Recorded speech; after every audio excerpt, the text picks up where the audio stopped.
Hasta ahora, preparando la venida del Papa Francisco a Colombia, nos hemos centrado en nuestros ratos de oración en la consideración de Pedro, vicario de Cristo, sucesor de Pedro, el Papa y Padre común. Luego hemos considerado la llamada universal a la santidad. Cristo nos llama a nosotros también a ser santos, como llamó a los apóstoles. Y ahora vemos como una segunda parte de esa vocación, una dimensión que tiene, y es la dimensión apostólica.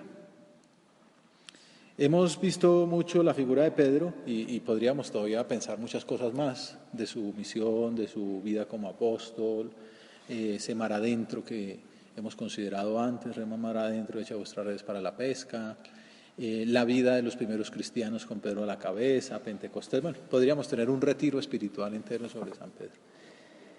Pero esta es la última meditación preparatoria y pensaba que uno podría preguntarse si, teniendo en cuenta su importancia, fue el primer discípulo elegido, por ejemplo. Cristo fuera directamente por la cabeza y luego los otros 11. Vayamos al Evangelio de San Juan, al final del primer capítulo, y veamos cómo fue el llamado de los primeros apóstoles, que ustedes han considerado antes, entiendo. Pero nos profundizamos en nuestra oración como un personaje más. Dice el apóstol joven: el día siguiente estaba Juan Bautista con 2 de sus discípulos y fijándose en Jesús que pasaba, dice: este es el Cordero de Dios. Siempre se ha presentado esa figura de Juan Bautista como el precursor, el que señala la presencia de Dios entre los hombres, con su misma vida que la convirtió en un retiro espiritual, un ir al desierto a vivir una vida penitencial, de oración, pidiéndole a Dios que enviara al Mesías que él había señalado ya desde el seno materno, cuando la Virgen fue a visitar a su madre Isabel, y saltó de gozo la criatura en su vientre, y entonces Isabel alaba a María, como aparece allí en la escena: bendita tú entre las mujeres y bendito el fruto de tu vientre, bendita tú porque has creído. Ellos fueran primos, se habrán encontrado muchas veces, y Juan Bautista tendría esa relación tan especial, pidiendo por la venida del Mesías, formando un grupo de personas que le seguían, que le pedían que les enseñara a rezar. Él les enseñó a rezar y a pedir con los salmos, con oraciones del Antiguo Testamento, con oraciones propias. Ven, Señor, no tardes, ábranse los cielos y llueva de lo alto bienhechor rocío como riego santo. Ya está diciembre a la vuelta. No es que dijera esas mismas oraciones, pero hay unos salmos que hablan de esto, unas peticiones. Por eso después algunos dicen: Señor, a Jesús, ¿por qué no nos enseñas a rezar así como Juan Bautista enseñó a rezar a sus discípulos? Y entonces el Señor les enseñó nada más y nada menos que el Padre Nuestro. El caso es que una mañana de aquellas, bueno, ya también estaba cerca el bautismo de Juan al mismo Jesucristo, cuando dice: pero ¿cómo vas a venir tú a que te bautices? Si eres tú que me debes bautizar a mí. Dejemos hacer, porque conviene que se cumpla la voluntad de mi Padre. Pues una vez estaba con 2 de esos discípulos que más había cuidado su preparación, que les había formado en la vida interior, en el diálogo con el Padre, en pedir que llegara el Mesías, en seguramente les habría fomentado en el corazón ese deseo de servir. Y cuando vio pasar a Jesús, lo señaló: este es el Cordero de Dios. Seguramente era una frase. El Cordero de Dios tiene mucho significado, ¿no? El Cordero Pascual, que limpió a los judíos, que les permitió la salida, la fiesta del Cordero. Entonces siempre estaba, el Cordero significa mucho para los judíos, y seguramente entre esa pequeña secta, se puede decir así, de Juan y sus discípulos, los habría enseñado a pedir: venga el Cordero de Dios, venga el Hijo de David, esos nombres mesiánicos. Este es el Cordero de Dios, ya lo señaló. Los primeros apóstoles que se acercaron a Cristo fueron discípulos de Juan Bautista. Él los preparó muy bien durante un tiempo largo para que cuando encontraran al Mesías tuvieran la disponibilidad de seguirle. Por eso San Juan, que es protagonista de la figura que estamos contemplando, Juan, evangelista, por hay que distinguirlo, Juan Bautista, que es el primo de Jesús, y Juan Evangelista, que es el apóstol del Señor. Los dos discípulos oyeron sus palabras y siguieron a Jesús. Esas primeras escenas del Evangelio son encantadoras. Ver a Jesús que llama y a estos hombres que inmediatamente, dejando todas las cosas, dejando a Zebedeo, a su padre y las redes, le siguieron.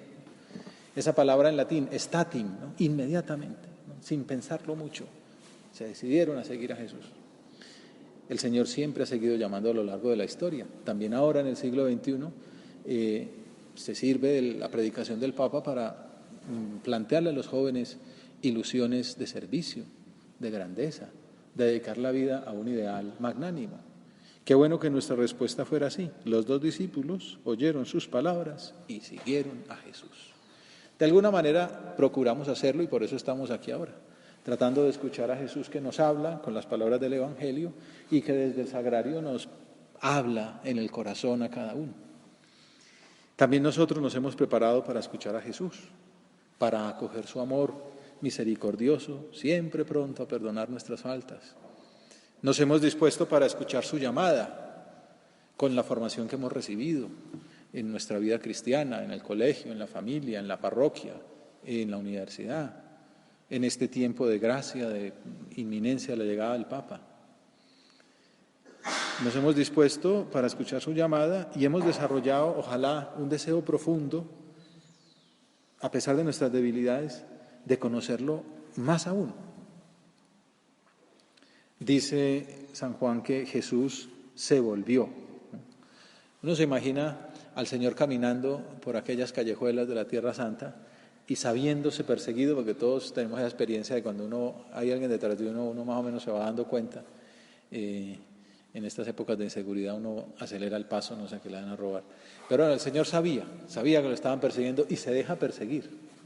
Qué bonito que nos esté pasando lo mismo, que nosotros estemos buscando al Señor con la oración, con la práctica sacramental, con una vida mejor llevada, con la confesión frecuente, con unas oraciones que hemos aprendido en casa y que nos han encendido el corazón. Cada uno tiene su historia, pero seguramente si cada uno de ustedes saliera al frente y tuviera la falta de pudor de contar, seguramente todos estaríamos maravillados de decir, ve, qué bonito, ¿no?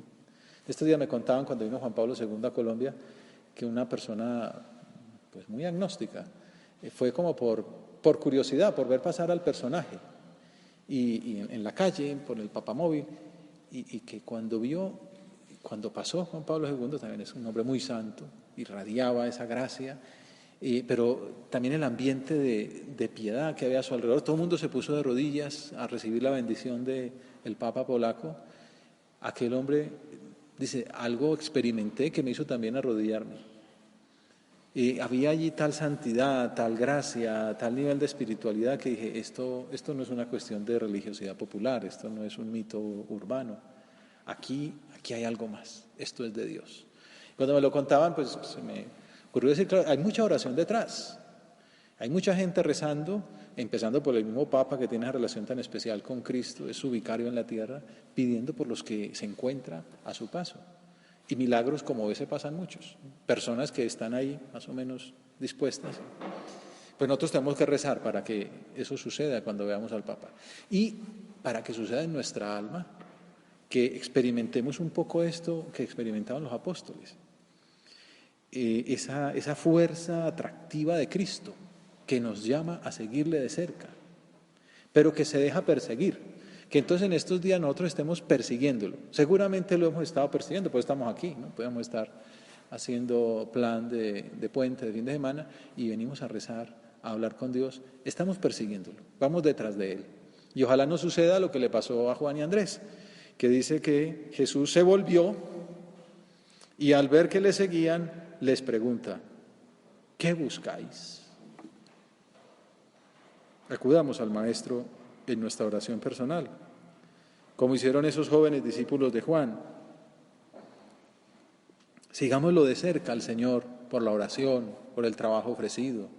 Busquémoslo en la Eucaristía, busquémoslo en la confesión y pensemos ¿Qué pasaría si experimentásemos esa mirada cercana, paterna de Jesús que nos pregunta, ¿qué buscáis?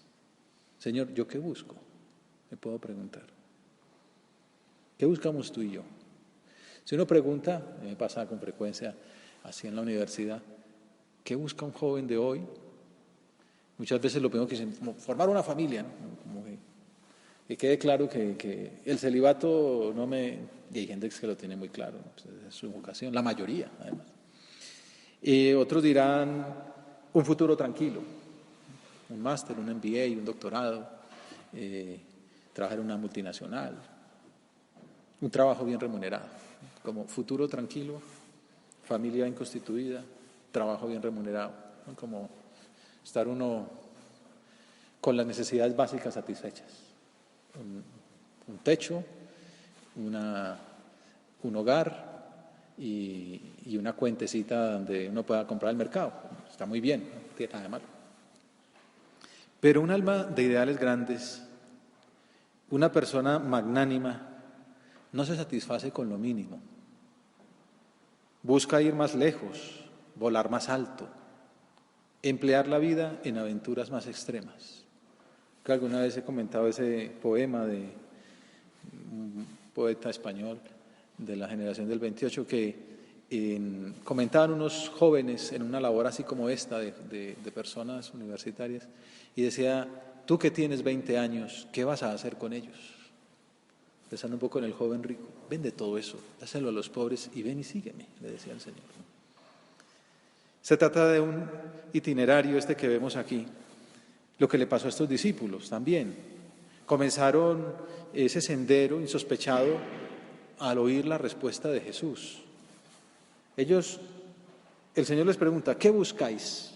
Ellos le contestaron, Rabí, que significa maestro, ¿dónde vives? Fue lo único que se le ocurrió decir, ¿no? Como podían haberle dicho, pues buscamos al Rabí, buscamos al Cordero de Dios, Juan Bautista nos dijo que tú eras el Cordero de Dios, ¿en qué consiste eso? Venimos rezando hace 3 años por esto, pero te veo muy, muy normalito, bueno, no sé, pero se le salió, ¿dónde vives? Fue todo lo que se les ocurrió decir, porque el Cordero de Dios, ¿qué hace? ¿Se sube al cielo por la noche o los ángeles lo acompañan? ¿Cómo es esto? ¿Dónde vives? Tampoco es una pregunta tonta, ¿no? Porque es preguntar en la tierra, ¿no? ¿Dónde vives? Dios encarnado, ¿dónde vive? Él les dijo, podría decir, ¿no? En la calle derecha con la 34, bueno, pues donde María, o en la casa de Simón. No, de Simón no todavía no está yendo. Simón apenas estaba viniendo de Nazaret. Puede decir, yo soy de Nazaret, vayan, pregúntense aquí en la sinagoga. ¿Dónde vives? Él les dijo, venid y veréis. Pues estas palabras dan para uno entrar a la profundidad. Venid y veréis. Tu respuesta, Señor, ante la pregunta, ¿dónde habitas? ¿Dónde vives? Venid y veréis. Venid. Ven conmigo y míralo. Porque también es muy nuestro, ¿no? Experimenta esa cercanía de Cristo. Ven y mira. En la fe se habla de que fides ex audito, la fe es por oída, porque se escucha, por eso se predica, ¿no? Se habla de ella. Pero también se experimenta, se vive. Ven y lo ves. Venid y veréis. Entonces fueron, vieron dónde vivía y se quedaron con él aquel día. Qué envidia, ¿verdad? Una tarde con Jesús. Estamos viendo, ¿qué tal que me encontré con el Papa? Eso es típico sueño de estos días, ¿no? Hay gente que, no sé si les ha pasado, que sueñan con el Papa, ¿no? Alguien me decía en estos días, me encontré con el Papa y me decía, vení a Santa Marta, ¿no? Santa Marta no Colombia, no la casa donde vive, y tener un rato de tertulia con él, vení, comamos un rato, es una maravilla. Pues eso es el Papa, como era Jesús, vení de veréis, estuvieron con él y se quedaron con él aquel día. San José María cuando comenta esta escena dice, San Juan termina, era como la hora 10, eran como las 4 de la tarde, esto lo escribe 60 años más tarde, pero se acuerda el día y la hora, ¿no? Todavía me acuerdo, pues claro, fue un momento que transformó su vida, la cambió por completo, fue el momento de su encuentro con Cristo, de su vocación. Eran, todavía me acuerdo, como las 4 de la tarde. Yo también me acuerdo, 31 de mayo, 8:30 de la noche, del ya lejano, 1985. Hace una semana nos hablaba el rector, ¿no? Agosto 1986, no me habéis vosotros elegido, y se acabó mi crisis, ¿no? porque es la historia del amor, la historia de mi vocación, de mi encuentro personal con Cristo. Era como las 4 de la tarde. Con ese sencillo relato comienza la incorporación de los primeros obispos de la iglesia. Fueron, vieron y se quedaron. Como 3 verbos así que marcan un itinerario que también puede ser útil para nosotros, los apóstoles de estos tiempos actuales. Ir a Jesús, dirigir nuestros pasos hacia Él. Cristo nos espera. Ya no camina por las calles, pero lo encontramos en el sagrario, lo encontramos en el Evangelio, lo encontramos en la confesión, lo encontramos en la Santa Misa. Ir a Jesús. Ellos fueron. En segundo lugar, ver dónde vive. Estar cerca de Él, convivir con Él, contemplar con los ojos de la fe la vida de Jesucristo, sus enseñanzas, sus actuaciones. Es lo que estamos haciendo en este rato. Este pasaje lo leí uno en 1 minuto y medio, pero ya llevamos 20 minutos y nos estamos metiendo ahí. Y eso nos dice mucho. Y podríamos estar aquí horas y horas, pero tranquilos que yo acabo, cuando acá la media hora. Pero da para uno quedarse pensando mucho más todavía. Vivir contigo, Señor. Verte, vivir contigo. Eso es la vida interior, eso es la vida espiritual. Contemplar con los ojos de la fe tu vida. Que seas nuestro modelo, de acuerdo con lo que nos dijiste, aprended de mí. Que seas nuestro camino, nuestra verdad, nuestra vida. Mucha gente anda por ahí todavía como sin saber para dónde va, buscando como un norte, un itinerario, algo que les marque la clave, ¿no? ¿Qué estudio? ¿Dónde me especializo? Bueno, Jesús es la gran respuesta última a la pregunta final, ¿no? El camino, la verdad, la vida. Fueron, vieron y se quedaron. Se quedaron. ¿Hemos visto? Fueron, vieron, se quedaron. Permanecer con el Señor es la mejor compañía para nuestra peregrinación por esta tierra. Permaneced conmigo. Eso me habla a mí de la Eucaristía. El que come mi carne y bebe mi sangre permanece en mí y yo en él. Y una persona que comulga en gracia, Dios está con él. Ya es el cielo en la tierra, no hay que esperar a morirse. La vida eterna empieza ahora. Como explica Benedicto XVI, los apóstoles no tendrán que ser heraldos de una idea, sino testigos de una persona. Nuestro encuentro es personal. Antes de ser enviados a evangelizar, tendrán que estar con Jesús, establecer con Él una relación personal. Tú y yo hemos establecido una relación personal con el Señor. Es nuestro mejor amigo, es el amor de nuestra vida, es nuestro maestro, nuestro modelo, nuestro hermano, nuestro amigo, nuestro padre. Nos damos cuenta que por ahí está la clave de nuestra felicidad. Antes de ser enviados a evangelizar, tenemos que estar con Él, establecer esa relación personal que se hace en la oración, en el diálogo, en el escuchar sus palabras para hacerlas vida en nuestra existencia, en cambiar, escucharlo y cambiar, dar ese paso, ese primer paso que es dejar atrás nuestras miserias, nuestras limitaciones y acoger esa mano de Jesús que nos quiere tirar para arriba. Con ese fundamento, la evangelización no es más que un anuncio de lo que se ha experimentado. Ven y verás. Uno puede decir muchas cosas bonitas, pero a la última hora la clave es: muéstrame con tu vida que Dios existe. Muéstrame con tu vida que Dios te hace feliz. Muéstrame con tu vida que el camino que sigues es el de la fidelidad a lo que el Señor pide. La evangelización no es más que un anuncio de lo que se ha experimentado y una invitación a entrar en el misterio de la comunicación con Cristo. Los apóstoles, luego vemos, poco después, hemos encontrado al Mesías. Hombre, el Mesías, sí, ¿quién es? No, Jesús de Nazaret. De Nazaret, ja. Nazaret, ¿pueden hacer algo bueno en Nazaret? No podría decir en Pitalito o en Villavicencio. Son 2 amigos que hay aquí que son de poblaciones reducidas. Si hay alguien distinto a ellos 2, presento mis disculpas. Pero ¿pueden hacer algo bueno de bello? Diría también alguien, para que me involucro yo. ¿Pueden hacer algo bueno? Y entonces, ¿qué responde el pobre Felipe, que es el que le invita? Dice: pues ven y lo verás. De alguna manera, sé que era como la frase de batalla en esos primeros momentos. Ven y lo verás. Ven, te lo presento. Estate con él y ya tú verás. Y cuando Jesús lo ve venir, le dice: ahí viene un israelita en el que no hay doblez ni engaño. Bueno, es que era un poco demasiado espontáneo aquel hombre. Dice, ¿y tú de qué me conoces? Y entonces el Señor dice, pues cuando estabas debajo de la higuera, yo te conocí. Sí, es uno de esos misterios que tiene el Evangelio, que preguntan, cuando uno llegue al cielo, ¿qué preguntaría? Una de las cosas que yo preguntaría, si Dios me da la gracia de llegar prontico allá, es ¿qué era lo que estaba pensando Natanael en la higuera? Que yo me vuelo, que es algo que tiene que ver con la vocación. Seguramente estaría, Señor, ¿qué quieres de mí? ¿Yo para qué nací? Dime algo, ¿qué hago con mi vida? Y puede ser, se me ocurre, y ahora como que me está alumbrando un poquito más. Pues es bueno ya esta la oración. Y entonces Jesús le dice, mira, cuando estabas en la higuera, yo te vi. Ah, no me digas. Y bueno, y termina siendo un apóstol. El que tenía ese prejuicio termina siendo un apóstol.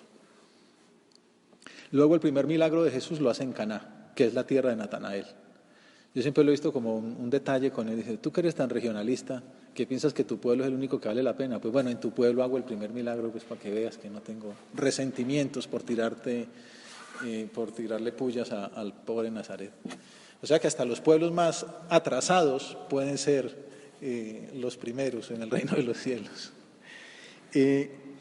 La evangelización no es más que un anuncio de lo que se ha experimentado y una invitación a entrar en el misterio de la comunión con Cristo. Ven y lo verás. Estamos hablando de que nosotros estamos llamados a ser santos y estamos llamados a ser apóstoles, como Juan Bautista, como Juan, como Andrés, como Pedro, como Felipe, como Natanael. Pero la clave para ser apóstoles es antes haber tenido ese encuentro, esa experiencia de la relación personal con Jesús. Es lo que le sucedió a San Juan, a San Andrés, que tras el diálogo y la convivencia con Jesús, después del seguimiento de Cristo, de la respuesta afirmativa a la llamada divina, que más adelante se consolidaría después del Sermón del Monte, cuando hemos considerado en otros momentos, ya dice, los 12 apóstoles son, fulanito, menganito, perenceo. Ese momento supone para el apóstol una preocupación por transmitir la grandeza del hallazgo. Y entonces continúa San Juan. Andrés, hermano de Simón Pedro, era uno de los dos que oyeron a Juan y siguieron a Jesús, Andrés y Juan. De hecho, Juan Evangelista se hace un margen, ¿no? Dice, eran dos y uno era Andrés. El otro no digo quién es, ¿no? Bueno, el otro es Juan. Encuentra primero a su hermano Simón y le dice, hermano, hemos encontrado al Mesías, que significa Cristo, y lo llevó a Jesús. Es un relato escueto, pero nos dice mucho. No se quedó con Jesús para sí mismo, sino que salió a anunciar esa alegría del Evangelio. En primer lugar, a los más cercanos, a su propio hermano. Lo conocía muy bien, seguramente habrían hablado de estas cosas. Pedro, ¿a qué no te imaginas lo que me pasó? Me encontré al Mesías. ¿Cómo así? Ven, te lo presento. Y lo llevó a Jesús. La cercanía con el amor de Jesús enciende el corazón del discípulo en ansias de comunicar esa alegría, de llevar a las personas queridas a conocer la verdad y la vida que encuentran junto al Señor. Es lo que el Papa Francisco llama la dulce y confortadora alegría de evangelizar. En una obra que les recomiendo mucho se llama Evangelii Gaudium. Es como una obra programática, es una carta apostólica, no es una encíclica, pero sin embargo es como la más personal de toda la producción, el magisterio de Francisco. Evangelii Gaudium, la alegría del Evangelio. Y es como un mensaje para nosotros, los apóstoles de hoy. Andar a los extremos, a todas partes, a los 4 puntos cardinales y anunciar la alegría del Evangelio. Hay mucha gente que anuncia el Evangelio, pero de pronto lo hacen con caras largas, como que el Evangelio fuera una serie de prohibiciones, el Evangelio niega, el Evangelio prohíbe, usted por qué dice eso, que el Evangelio lo condena, el Evangelio lo lleva al infierno. Es una visión que dice, Dios mío, por Dios, ¿no? Ese camino no me interesa a mí. Pues el Papa y uno mira la foto del Papa Francisco sonriente, ¿no? Y dice, los cristianos de hoy tenemos que ser, uno se imagina a Andrés como le diría a Pedro, hemos encontrado al Mesías. ¿Con qué cara le diría Juan a estos dos? Ese es el Cordero de Dios, no es regañando, sino diciéndoles, miren qué maravilla. Bueno, pues nosotros los cristianos de hoy tenemos que anunciar el Evangelio de esta manera. La alegría del Evangelio, lo positivo del Evangelio, la inclusión del Evangelio, el amor que Cristo ha traído, la misericordia de Dios que nos perdona. Hay quien insiste en que es que hay mucho pecado y hay que rechazar el pecado y apartar el pecado, y todo eso es verdad. Pero la misericordia de Dios viene a suprimir nuestro pecado. Bueno, es otra cosa, ¿no? No es la visión negativa de no peques, sino la visión positiva de acoge la misericordia de Dios que perdona el pecado. La vida del cristiano no es ir evitando pecados. La vida del cristiano es ir amando a Dios y a los hombres por amor de Dios. Ir sonriendo, ir felices. Esa alegría que es contagiosa y que hace que no haya miles, sino millones de personas que quieren ver al Papa. Porque ese hombre me trae algo. ¿Y qué trae? Jorge Mario Bergoglio, Karol Wojtyla, Joseph Ratzinger. No me importa nada ese señor.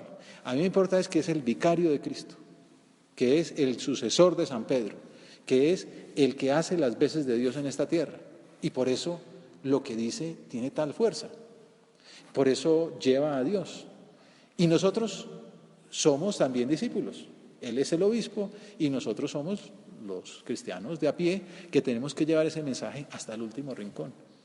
No es una obligación pesada, es una maravilla de Dios que ha querido contar con nosotros para ir por delante. Y en la Evangelii Gaudium el Papa insiste en eso. El bien siempre tiende a comunicarse. Toda experiencia auténtica de verdad y de belleza busca por sí misma su expansión. Cuando uno tiene, como me pasa a mí, un equipo de fútbol que es el mejor, ¿no? El mejor de América, el mejor de Colombia, entonces uno lo va diciendo, ¿no? Hay gente que lo tiene en vergüenza, no, es que es el equipo de mi pueblo, no es de los mejores, pero algo hace. En cambio, cuando dicen, no, mi equipo es el mejor, entonces uno lo dice porque le sale del alma que uno tiene lo mejor, ¿no? No es nada un equipo de fútbol comparado con tener a Dios, a Jesucristo, ¿no? El bien siempre tiende a comunicarse. La experiencia auténtica de verdad y de belleza busca por sí misma su expansión y cualquier persona que vive una profunda liberación adquiere mayor sensibilidad ante las necesidades de los demás. Si yo he experimentado esta maravilla de Dios, tengo que compartirla con este otro que lo necesita. Si yo me sentí tan bien la última vez que me confesé, ¿por qué a mi mejor amigo, que de pronto es hasta mi cómplice, por qué no lo llevo a Dios? Dice, mira, no sabes lo que he cambiado, ¿no? Como pasa un poco quizá con Leví, el publicano. ¿Se acuerdan que la primera vez hablamos? Un hombre que era pecador público y de pronto se convierte, se hace apóstol, es uno de estos 12, y entonces ¿con quién va a hablar? Pues con los publicanos, con los pecadores públicos que eran sus compañeros de francachela y de robo y de especulación. Pues uno de ellos es Zaqueo, jefe de publicanos y rico, que termina dando la vuelta y haciéndose también un hombre convertido, un seguidor de Jesús. Comunicándolo, el bien se arraiga y se desarrolla, sigue diciendo el Papa.